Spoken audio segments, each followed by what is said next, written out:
지난 시간에 엘리야 선지자가 하나님이 말씀하시기를 너는 가서 아합에게 보이라 내가 비를 짐에 내리리라 이렇게 말씀하실 때 그러니까 순종해서 아합에게 나갔습니다. 그랬더니 하나님이 앞서 행하셨던 일들 통해서 우리가 교훈을 얻었고 오늘은 그 이후에 이제 엘리야와 아합이 만나서 갈멜산에서 대결하는 그 장면을 통해서 우리가 교훈을 얻으려 그럽니다. 19절부터 24절까지의 내용을 정리하면 이렇습니다. 아합을 만난 엘리야가 아합에게 말하기를 내 수하에 있는 거짓 선지자들 그 바알 선지자 450명과 아세라 선지자 400명을 갈멜산으로 모으라. 그리고 나와 대결하자. 이렇게 제의하니까 아합이 흔쾌하게 허락을 했는데 아마도 그가 이길 자신이 있었던 것으로 여겨집니다. 엘리야가 그들에게 나는 홀로고 너희는 450명이나 되니까 너희가 먼저 송아지 잡아서 각을 떠서 번제단에 올려놓고 그리고 불은 붙이지 말고 너희 신을 부르라. 번제물을 태우는 그 신이 참신이다. 그렇게 대결하자 그때의 백성들이 그 옳다. 그 말이 옳다. 합당하다. 이래서 이제 대결이 진행이 됐습니다. 36절 엘리야가 나아가 말하되 아브라함과 이삭과 이스라엘 하는 여호와여 주께서 이스라엘 중에서 하나님이신 것과 내가 주의 종인 것과 내가 주의 말씀대로 이 모든 일을 행하는 것을 오늘 알게 해 주시옵소서. 어떻게? 불을 내려서. 그래서 이 대결이 하나님으로부터 왔고 목적은 37절 하나님이 우리를 사랑해서 이스라엘을 사랑해서 깨닫지 못하는 우리를 위해서 하나님의 이렇게 엘리야를 보내서 기적을 베풀므로 우리의 눈을 열어 하나님을 섬기게 하시는 돌이키게 하시는 하나님인 것을 알게 하게 하기 위해서 하나님이 이 방법을 사용하셨습니다. 그래서 이 대결도 하나님이 하게 하시는 대결입니다. 그렇다면 하나님이 계획해서 대결하게 하신 거라면 그 대결하는 과정에서 배울 게 있겠지요. 그 되어져가는 모든 일들이 하나님의 섭리 안에서 교훈하기 위한 일들이 거기 숨겨져 있다는 걸 우리는 알 수 있어요. 왜? 하나님이 계획한 것이니까. 이스라엘 백성의 눈을 열고 그걸 기록해서 오늘 우리에게 교훈하시려고 하는 사건이기에 우리가 거기를 좀 깊이 살펴볼 필요가 있다는 거예요. 그들이 먼저 그들의 신께 기도합니다. 제단을 쌓고 송아지를 각을 떠서 올려놓고 그리고 이제 그 신 바알을 불러서 거기에 불을 붙여달라는 거예요. 그 번제물을 태워달라고 그들이 부르짖는데 오전부터 시작해서 정오가 다 되도록 아무 현상이 생기지 않으니까 그들이 나중에 26절에 시간이 지남에 따라 더 큰 소리로 외치고 나중에 뛰놀았다. 그 말은 춤을 추고 광란에 가까운 그런 소리를 들으면서 이렇게 자기 신을 불렀다 그럽니다. 그 27절, 28절에도 그들이 하는 행동이 계속해서 언급되고 29절에는 미친 듯이 떠들었다 이렇게 말합니다. 그러면서 점점 시간이 지나서 저녁 소재 드릴 시간 이거 우리 한국 시간으로 말하는 오후 3시 가까이 되도록 아무 응답이 없자 이제 자기의 살을 창으로 찌르고 칼로 베가면서 피를 흘려가면서 부르짖습니다. 자, 이렇게 함에도 아무 현상이 생기지 않고 그저 그들의 의식이 끝났습니다. 자, 그들의 의식 속에서 뭘 말하고 우리가 뭘 깨닫는가 그러면 지금 그들이 했던 모든 행동은 그들의 신을 부르는 행동입니다. 그 왜 그렇게 소리를 지르면서 춤을 추면서 미친 듯이 뛰어놀았을까? 또 자기 살을 베면서 피를 흘렸을까 하는 것은 이방 신들은 하나님을 섬기는 우리 말고 다른 그 어떤 종교는 다 사람이 신을 부릅니다. 그래서 그 신을 부를 때에 자기의 정성을 다하고 수고를 다하고 그리고 심지어 자기 생명까지 그들에게 바치는 의지를 보이는 행위가 바로 자기 살을 베가면서 피를 흘려가면서 드리는 거예요.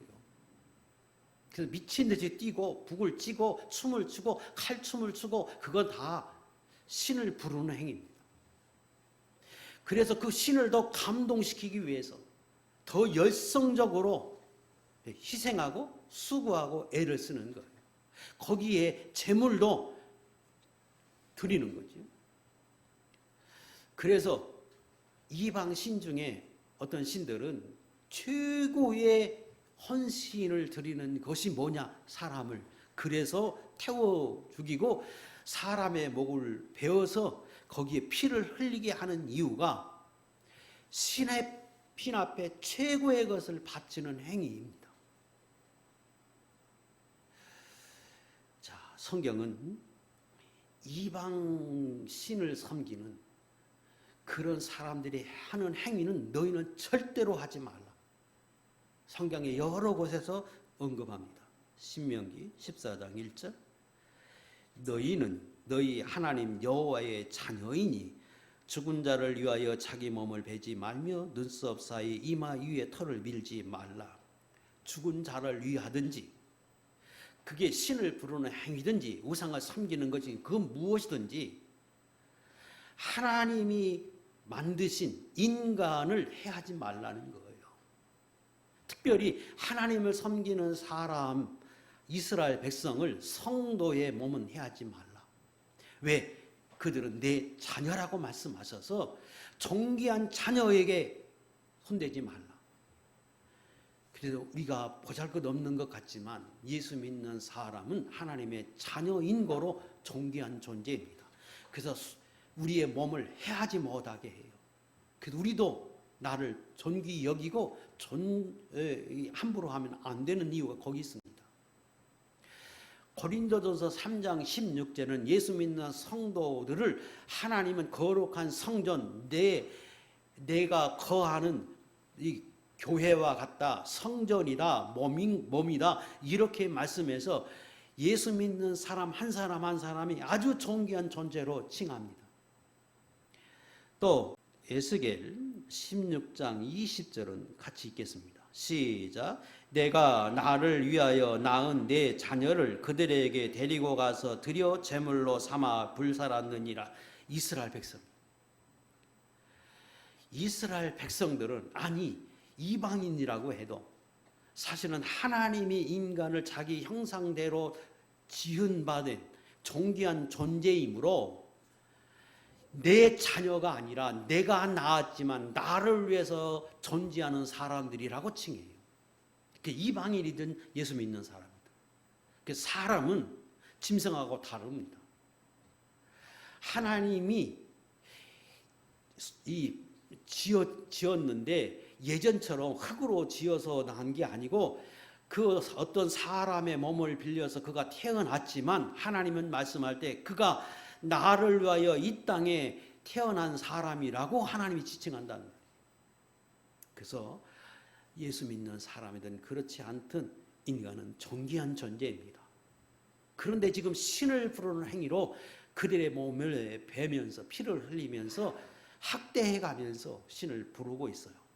그런데 아무 일도 안 일어납니다. 그 말은 성경에서 말씀할 때 세상의 참신은 오직 하나님 외에 다른 신이 존재하지 않는다. 성경은 그렇게 말씀합니다. 띄우세요.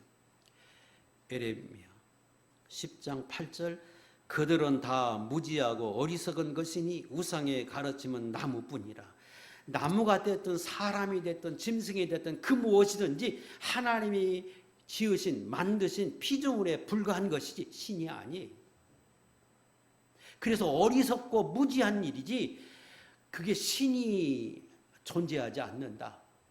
다만 세상의 그 어떤 섬긴도 그들이 어떤 신을 만들어 놨던 그것은 피조물에 불과할 뿐 아니라 실제로 하나님과 같은 신은 존재하지 않고 오직 그들은 마귀를 섬길 뿐이다. 성경은 그렇게 말하고 있습니다. 하나님 외에 다른 신은 존재하지 않는다. 창조자이신 하나님이 유일하신 하나님이시다. 그리고 다른 그 영물이 존재한다고 하면 그것은 귀신이다. 그러므로 어떤 형태로 어떤 모양으로 섬겼든지 그것은 허상을 섬기는 것이고 그리고 궁극적으로는 귀신을 마귀를 섬기는 것이다. 성경은 그렇게 말씀하십니다. 예레미야 10장 10절 오직 여호와는 참 하나님이시요 살아계신 하나님이시요 영원한 왕이시라. 하나님만이 신이요 하나님만이 하나님이요 왕입니다. 그러므로 이방신을 섬기는 그 어떤 행위도 그것은 귀신을 섬기는 행위요 헛되고 아무 가치 없는 의미 없는 섬김이다. 성경은 그렇게 말씀하십니다.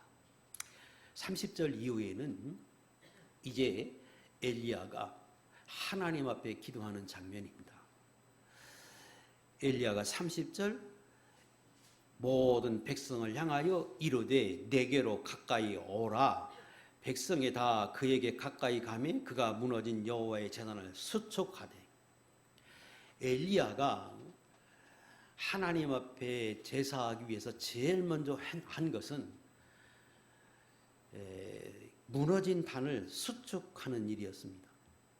그리고 그 단을 수축하기 위해서 31절 야곱의 아들들의 지파의 수요에 따라서 돌 12개를 취해서 무너진 단을 수축했습니다.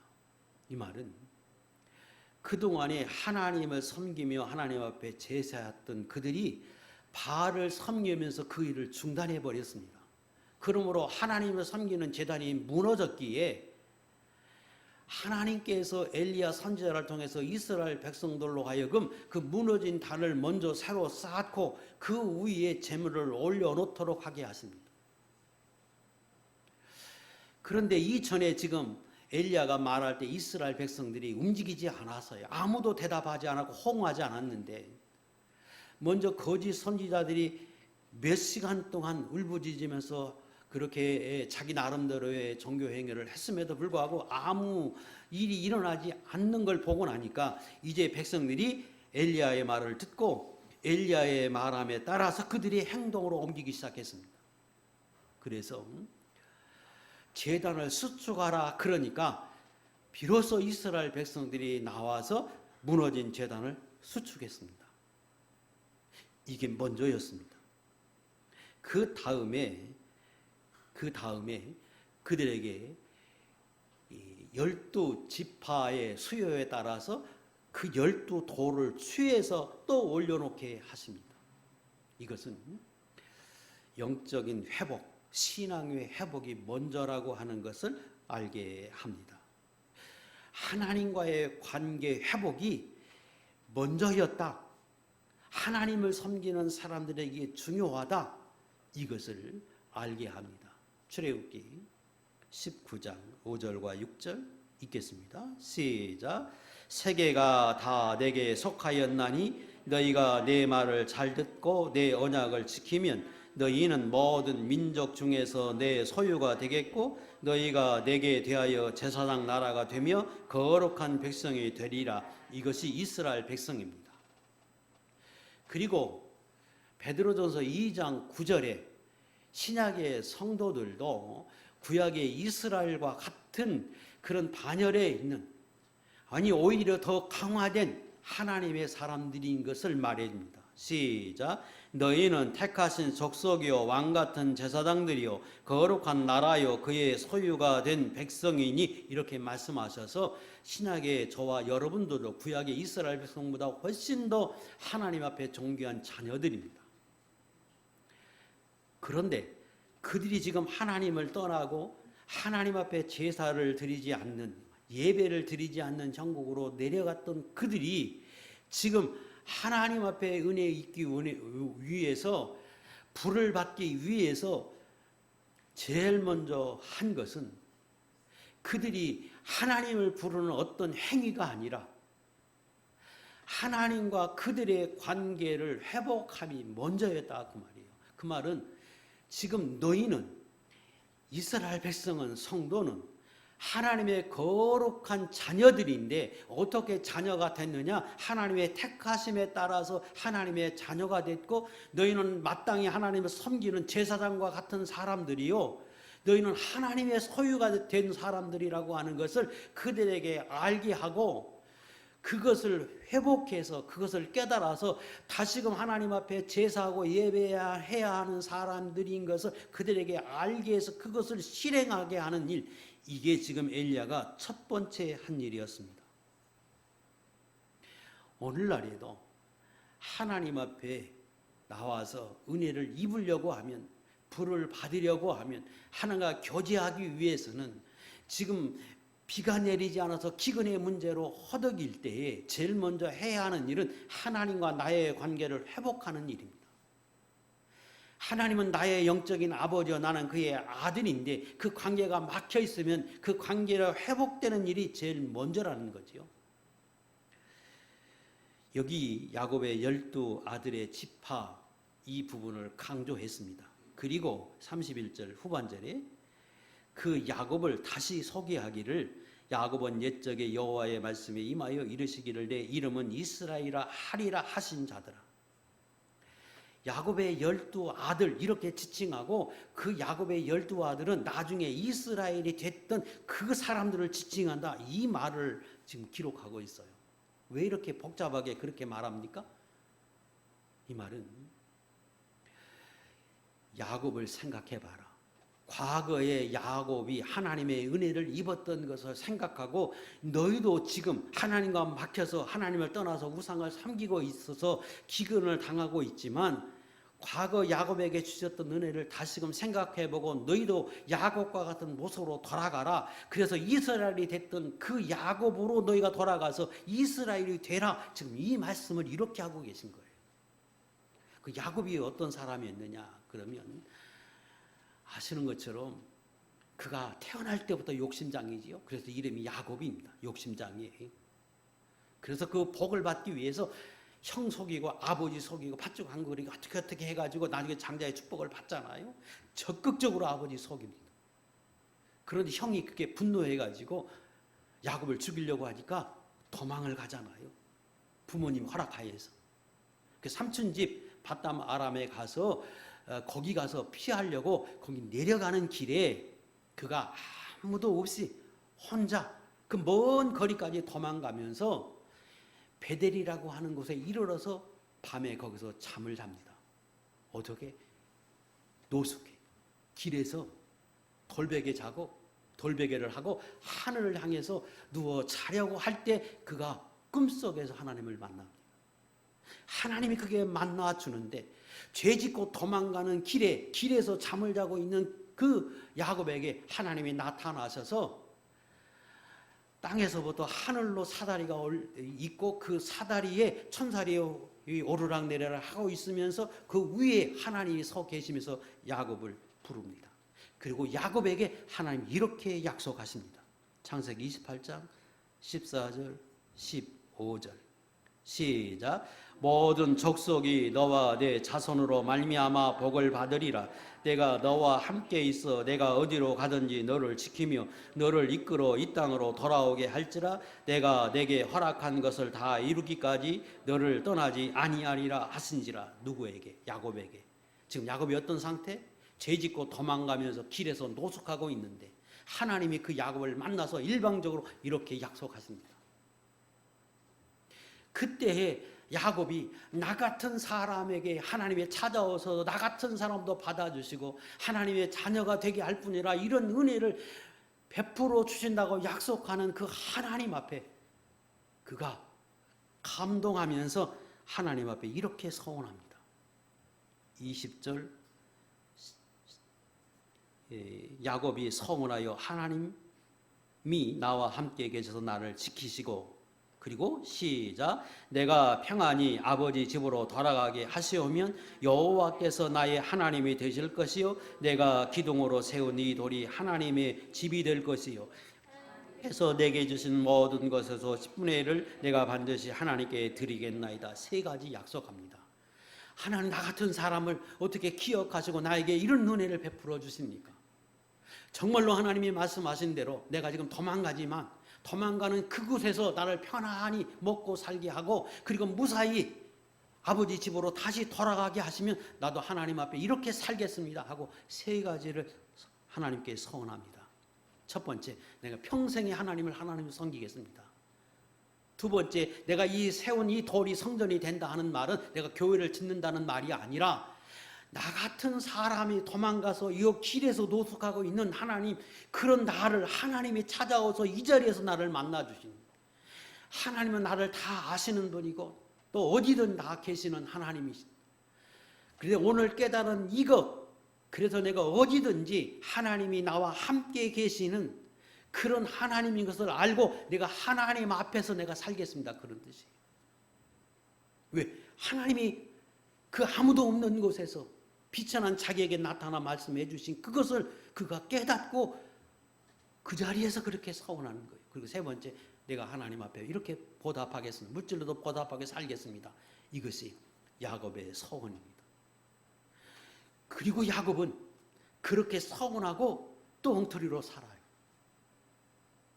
그때에 하나님이 그 야곱에게 이런저런 시련과 어려움을 겪을 때마다 하나님이 뭘 요구하느냐? 내가 너를 만나주었던 베델에 올라가서 거기서 제사해라. 뭘 말합니까? 내가 너에게 베풀어준 은혜, 사랑, 그거 기억하고 그때 내가 서운했던, 내가 다짐했던 그거 돌이켜서 다시금 그 자리에 서라. 이게 하나님의 요구였습니다. 지금 이스라엘 백성에게 왜 이 말을 합니까? 이스라엘 백성의 모습이 마치 그 야곱이 하나님의 은혜를 받고 누리며 살았던 그가 또 그렇게 살겠다고 결심하고 헌신하고 하나님 앞에 서운했던 그들이 지금 하나님을 떠나서 완전히 다 바알을 섬기고 있고, 그로 인하여 고난과 시련을 당하고 있고 3년 6개월 동안 비가 오지 않아서 먹고 살기가 막막한 그들에게 하나님이 지금 야곱을 기억하게 하는 거예요. 과거에 야곱이 어땠느냐? 그런 야곱이 다시금 하나님 앞에 나가서 베델에서 제사하고 하나님 앞에 신앙적으로 회복할 때 이스라엘이 되게 하지 않았느냐? 다시금 하나님의 자녀로서 거룩한 자리에 서게 하고 복이 되고 은혜 받게 하신 것 아니냐? 그러므로 너희가 다시금 야곱이 이스라엘이 했던 신앙으로 다시 돌아가라. 지금 그 말씀을 지금 하고 계신 거예요. 두 번째, 엘리야가 그들에게 무너진 단을 수축하게 하고 하나님과의 관계를 회복하게 해서 그들 스스로 단을 쌓게 하고, 그럼 스스로 그래, 우리는 하나님의 자녀들이지. 그리고 과거에 야곱에 베풀었던 그 사랑, 그 은혜를 생각하고 다시금 하나님을 섬기는 그 자리로 돌이키게 하고 난 이후에 하나님이 이 엘리야를 통해서 그 번제물에 물을 12통을 붓게 합니다. 정확히 말하면 오늘 본문에 큰 통에다가 물을 받아서 4통을 3번을 갖다 붓게 합니다. 그럼 3, 4, 12, 12통이지요. 그것도 의미가 있는 말이에요. 야곱의 아들들 12아들이 나중에 이스라엘이 되잖아요. 그 12아들에 속한 그 12의 만큼 12통을 갖다 부으라, 그 말은 그 지파 한 사람 한 사람에게 다 물을 부어라, 그런 뜻이겠지요. 이런 영적인 의미가 있습니다. 지금 대결을 뭘 하느냐? 나무를 쌓아놓고 번제물을 올려놓고 누가 불을 붙이느냐잖아요. 누가 불을 붙이느냐. 그 불을 붙이게 하는 그 신이 진짜 신이다. 그러면 물을 부어야 합니까? 아니면 젖은 것을 말려야 합니까? 말려야 불이 붙을 것 아닙니까? 그런데 거꾸로 지금 거기다가 물을 붓게 해서 오히려 불이 잘 타지 않는 모습으로 만들게 했어요. 이것은 엘리야 입장에서는 이런 거겠죠. 지금 이스라엘 백성이 너무나 타락해서 하나님을 멀리 떨어졌어. 아무리 여러 가지로 말해도 그가 하나님 앞에 돌이키지 못하는 그들에게 물을 붓게 해서 거기에 불을 붙였을 경우 이는 우연이 아니라 이건 하나님의 전능하신 능력 아니면 불가하다. 그래서 하나님 앞에 다시 완전히 돌아서게 하기 위한 방법이었겠죠. 그럴 때 누구도 부인 못할 것 아닙니까? 이건 하나님의 역사다. 하나님 역사가 아니면 이 일은 일어날 수 없는 일이다. 막 그러겠지요. 그걸 노린 겁니다. 그런데 아까 제가 설명드렸잖아요. 이 모든 행위는 하나님이 하게 하셔서 하는 일이에요. 거기에 영적인 의미는 이런 게 포함되어 있습니다. 이스라엘 백성들은 제사를 드릴 때에 그 제물을 드리는 것은 자기가 죽어야 할 자리에 대신에 짐승을 각을 떠서 그 자리에 올려놓고 그리고 그걸 태워서 드린 겁니다.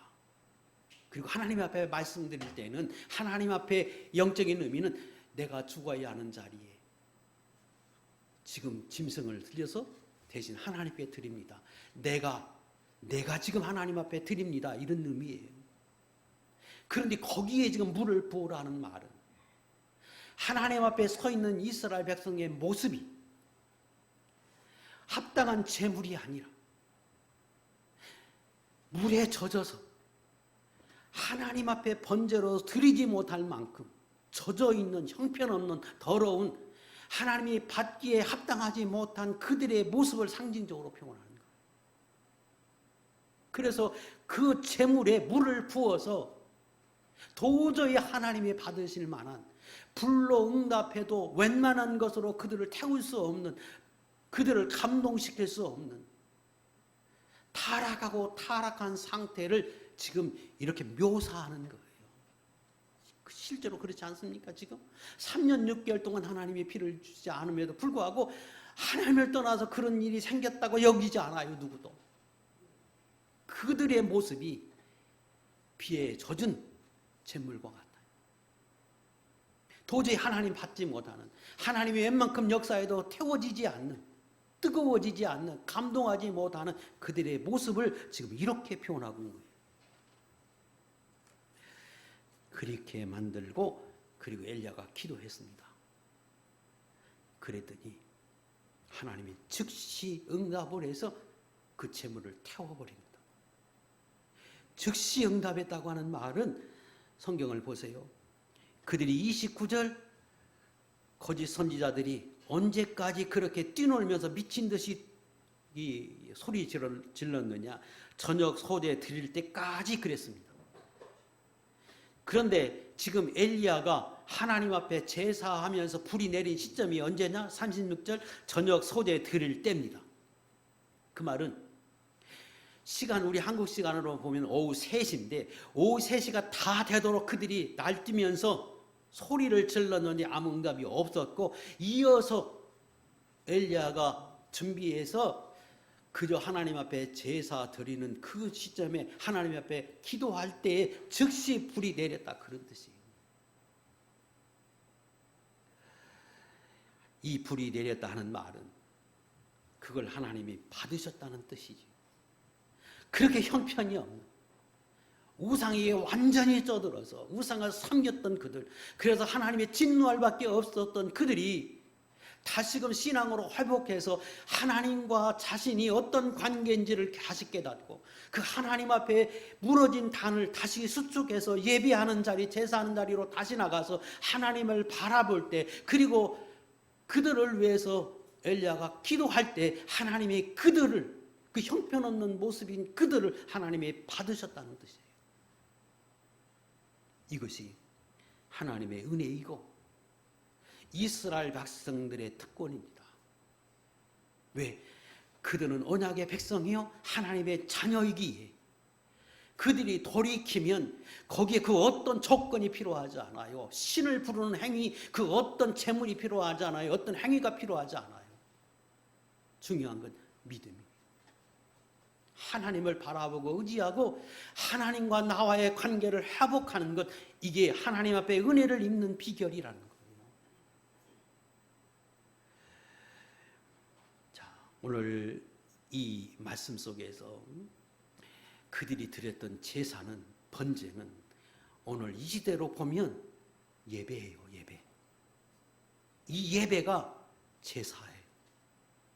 그리고 그 제사에 하나님의 받으심이 하늘에서 불이 내려와 태웠던 그 불은 오늘 우리에게도 사도행전 2장에 말씀할 때 성령이 불같이 임했던 그 성령의 역사를 상징해요. 그럼 오늘 예수 믿는 저와 여러분, 오늘도 제사 드리는 것처럼 예배를 드리는데 그 예배 중에도 불이 임하느냐? 임해요. 그게 뭐냐? 그러면 요한복음 7장에서 말씀할 때 37절과 38절에서 말씀할 때는 성령이 우리 안에 계시면서 그 성령이 우리 안에서 샘솟듯 솟아나게 하는 이 생명서의 역사를 지칭합니다. 그리고 이것을 사도행전 2장에서 표현할 때는 불과 같은 성령의 역사로 표현하는 거예요. 읽겠습니다. 시작. 나를 믿는 자는 성령의 이름과 같이 그 배에서 생수의 강이 흘러나오리라 하시니 이는 그를 믿는 자들이 받을 성령을 가리켜 말씀하신 것이라. 예수 믿는 사람 안에는 성령이 계셔요. 그 성령이 오늘도 역사하셔요. 그래서 내가 하나님 앞에 제사할 때, 예배할 때 그 성령이 내 안에서 감동해서 나로 하여금 평안을 주고 기쁨을 주고 깨달음을 주고 또 내게 힘을 더해 주시고 새로운 결심을 하게 하고 소망을 갖게 하고, 이게 다 생수의 역사예요. 생명수의 역사. 근데 이 역사가 오늘도 일어나는 거예요. 언제? 예배할 때, 제사할 때, 기도할 때. 그리고 이것은 마땅히 있어야 합니다. 왜? 이스라엘 백성이 지금 그 오랫동안 바알을 섬기면서 하나님 앞에 나왔어요. 그때 돌이켜서 다시금 하나님을 바라볼 때에도 불이 내렸다면 오늘 저와 여러분이 마땅히 예배할 때 이 생명수의 역사가 마땅히 있어야 하는 거예요. 아멘? 당연하지 않아요? 그게 언약의 백성의 특권이고 하나님의 자녀에게 베풀어 주신 하나님의 약속이기도 해요.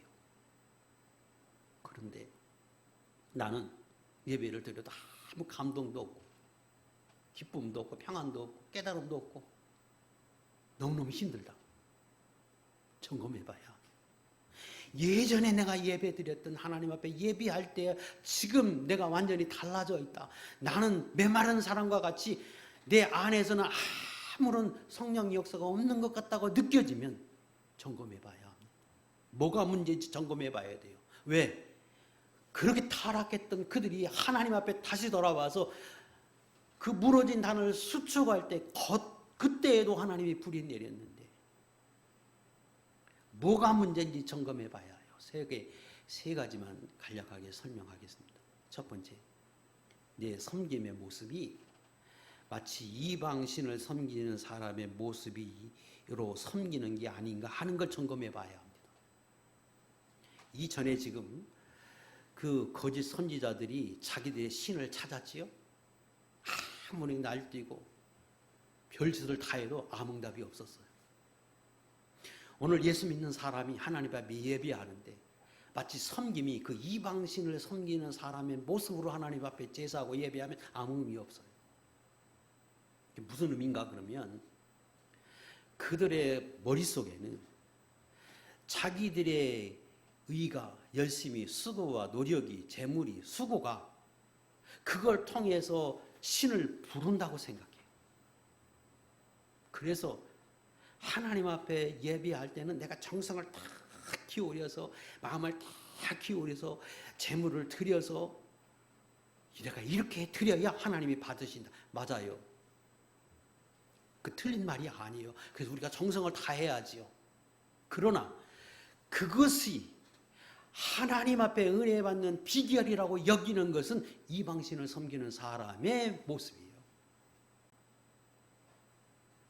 세상에 그 어떤 사람도 아무리 하나님 앞에 나서 정성을 다 기울여도 그 정성을 보고 하나님이 응답하시느냐, 그 정성으로 인하여 하나님 앞에 교제하고 은혜를 입고 구원을 받느냐, 그럴 수 없어요. 그들의 생각은 내가 신을 불러. 그래서 응답을 받으면 내 수고와 노력에 의해서 받은 것이 되지요. 대가요, 대가. 자기중심이에요. 하나님을 섬기는 것이 철저히 자기중심이에요. 그래서 자기 공로로 여겨요. 내가 이번에 재물을 많이 들여서, 내가 예배할 때 빠지지 않고 와서 정성을 다 기울여서, 그래서 하나님에 대해 은혜를 이렇게 주었고 구원도 줄 것이야. 또 내게 복을 주실 거야. 내 사업이 잘 되게 할 거야. 내 자녀도 잘 되게 할 거야. 그리고 그것을 드리면 드린 만큼 기대해요. 그래서 이게 어찌 보면 우리 예수 믿는 사람은 그래야 되지 않습니까? 맞아요. 그런데 잘 생각해 보세요. 예수 믿는 성도들이 섬기는 모습과는 다른 거예요. 자기중심적인 신앙, 자기가 신을 찾는 것, 자기 의로 구원을 얻는 것 절대 아니에요. 구원은 믿음으로 얻습니다. 믿음으로 구원을 얻고 믿음으로 복을 받아요. 이건 철칙이에요. 그거 뭐가 다르냐 그러면,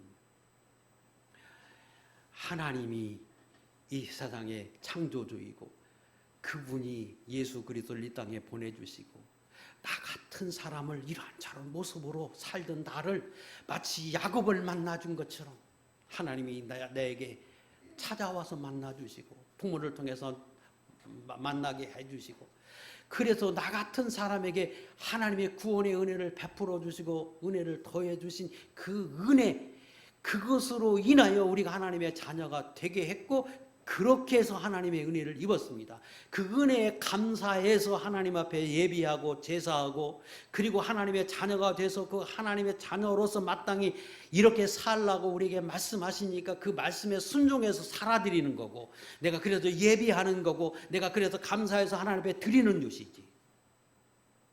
은혜를 입기 위해서, 구원받기 위해서, 복을 받기 위해서 내가 정성을 다하는 모습으로 나와서 하나님과의 관계가 없이, 성립됨이 없이 나와 드리는 것은 이거 신앙이 아닌 거예요. 예전에 정화소 떼어놓고 필요하면 옷 깨끗하게 입고 가서 정성을 다해서 빌잖아요. 그럼 그 정성을 봐서 신이 나에게 어떤 대가를 준다고 생각해요. 그래서 얻으면 그건 자기 지성으로 얻은 거지요. 그리고 하나님을 섬길 때에는 내가 필요에 의해서 섬겨요. 내가 필요하면 가서 해. 그리고 잘 되면 그 필요 없어요. 내 중심이지요. 그래서 정성을 다하면 뭐 대가를 얻고, 그래서 주시면 그건 자기 대가로 알고, 그리고 그게 내가 그런 헌신과 희생이 없으면 마땅히 나도 아무것도 못 받는 줄로 알고 살아. 이것은 굉장히 열심히 신앙생활하는 것 같은데 하나님의 자녀로서 하나님을 섬기는 모습은 달라요. 로마서 11장 이 부분은 이 뒤에서도 계속해서 제가 설명을, 시간이 될 때 설명을 드리겠습니다. 11장 6절, 만일 은혜로 된 것이면 행위로 말미암지 않음이니 그러지 않으면 은혜가 은혜되지 못하니라. 구원은 은혜예요. 자녀가 부모에게 받는 것은 다 은혜예요. 자녀가 잘해서 얻는 게 아니라 그저 부모님이 주신 은혜예요. 아들이 아무리 수고하고 노력할지라도 그건 다 은혜예요. 구원은, 복은 은혜로 얻는 거예요. 나를 처음부터 택해서 이런저런 모습으로 하나님 나를 불러줘서 은혜를 받게 하고, 나는 받은 은혜에 감사해서 사는 거예요. 그리고 예비하는 거예요. 그리고 하나님이 그렇게 살라고 예비하라고 명령했기에 순종할 뿐이에요. 그리고 감사해서 내가 드릴 뿐이에요. 그리고 나면 대가가 아니기에 그저 감사하고, 그리고 거기에 따라서 내가 헌신하고 살 뿐이에요. 그런데 만약에 자기의 대가고 은혜이면 거기에는 감사도 있을 수 없는 거지요. 그리고 그렇게 살면 넘어져요. 실족해요. 로마서 9장 32절 어찌 그리하냐 이는 그들이 믿음을 의지하지 않고 행위를 의지함이니 부딪힐 돌에 부딪혔느니라. 행위에 의존하면 내가 열심히 노력해 수고해서 얻었다고 그렇게 하겠다고 맘먹고 그렇게 사는 신앙인은 반드시 넘어져요. 이게 무슨 말인가 하면 마귀가 가만히 두지 않아요. 열심히 내가 봉사도 하고 예물도 드리고 예배도 드리고 기도했어요. 그래서 하나님이 복을 줬어요. 그리고 그렇게 해서 얻었다고 생각하면 마귀가 뭐라고 말하느냐, 너 할 만큼 했어. 그래서 교회에서 자기 인정해주지 않으면 내가 얼마나 했는데 그럴 수 있어. 교회에서 이렇게 마음에서 충동하게 해요. 그럼 넘어져요. 교만해서 자기 의로 알아요. 반대로 자기가 그렇게 희생하고 헌신하고 수고함이 없어요. 예물도 못 드리고 헌금도 못 해요. 그럼 마귀가 속삭여요. 아니 너 같은 사람이 무슨 성도라고 해. 너 같은 사람이 무슨 구원받는다고 해. 너 같은 사람이 무슨 집사라고 해. 그만둬. 그러면서 계속해서 나로 미혹해. 결국은 어떻게 나는 자격도 안 돼. 나는 얼굴도 들 자격도 안 되고 나는 이 교인이 아니야. 나 같은 사람은 뭐 사람들이 취급도 안 할 거야. 그 스스로 물러서게 하고 스스로 자기 스스로 비하해버리고 그리고 스스로 교회도 그만둬. 나 같은 사람이 무슨 구원을 받아. 내가 한 게 뭐 있다고. 이렇게 되는 거예요. 그래서 결국은 로마서 9장 32절에 있는 것처럼 행위에 의존하는 것은 넘어지게 만들어요. 돌에 부딪히게 만들어요. 언젠가. 왜? 마귀가 가만히 안 둔단 말이에요. 그런데 자녀와 부모 사이는 잘하든 싫든 내 부모예요. 그래서 철이 들면 자식이 부모에게 한 것처럼 할 때가 있어요. 그러지 않아도 내 부모예요. 그리고 나는 그 부모에게 주는 은혜를 입을 자격이 돼요. 이게 예수 믿는 사람, 이게 구원의 도리인데 이걸 자기 의로 돌려가지고 행위로 의존해서 예배하고 행위에 의존해서 신앙생활을 하려고 하는 것, 이건 하나님의 은혜 입지 못해요. 기뻐하지 않아요. 그러나 시작은 그럴 수 있어. 이 부분은 좀 여러 가지를 말씀을 드려야 하기에 이후에 차차 기회가 되면 더 말씀을 좀 드리겠습니다. 두 번째 점검할 것은 내 삶에 무너진 단이 있는지 점검해 보라는 거예요. 무너졌다 하는 말은 하나님 앞에 제사하지 못하는 거, 예비하지 못하는 거, 무너진 거예요. 하나님과의 나와의 관계가 부모와 자녀와의 관계인데 하나님이 당연히 하나님을 섬기는 사람으로 예배하며 제사하며 살라고 하는 것, 이거 기본인 건데 그게 무너졌어요. 그럼 단이 무너진 거예요. 그럼 그 어떤 희생과 헌신도 그 의미 없어요. 거기서부터 이게 문제가 생기는 거죠. 그리고 하나님을 섬기는 사람이 나와 하나님의 관계이기 때문에 영적 교제를 이루어야 해요. 이게 끊어졌으면 그 무너진 단이에요. 또 두 번째, 지금 이스라엘은 우상 섬기잖아요. 그래서 하나님 멀리했어. 내가 하나님을 섬기는 사람인데 하나님보다 더 사랑하는 게 있어서 하나님 섬기지 못해요. 내가 너무 사랑하고 내가 더 귀한 가치를 두는 것이 있어서 내가 하나님을 섬기지 못하고 예배하지 못해. 그 우상이에요. 그 바알이에요. 그래서 하나님 앞에 무너져요. 단이 무너져요. 언제 예배드렸는지도 모르고 언제 기도했는지도 모르고 내 마음속에서 하나님이 사라져 버렸어요. 무너진 단이. 그 수축해야 합니다. 세 번째, 내가 분명히 처음에는 야곱이었어요. 그 야곱으로 머물러 있으면 안 돼요. 야곱이 그런 야곱이지만 하나님이 사랑해서 구원해 줬잖아요. 그게 성장해서 나중에 어떻게 돼? 이스라엘이 되잖아요. 승리자로. 우리의 신앙이 점시 자라서 이스라엘이 돼야지.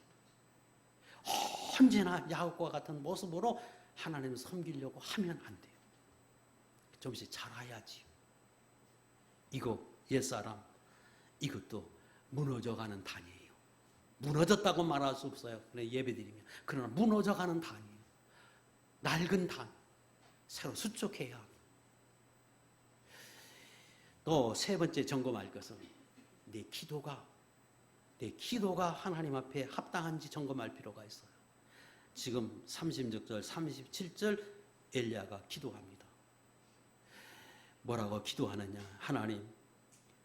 하나님이 이 이스라엘 중에서 하나님이신 것과 내가 주의 종인 것과 내가 주의 말씀대로 이 모든 것을 행하는 것을 오늘 알게 해 주십시오. 철저하게 하나님 나라를 위해서 기도합니다. 내가 하나님을 섬겨요.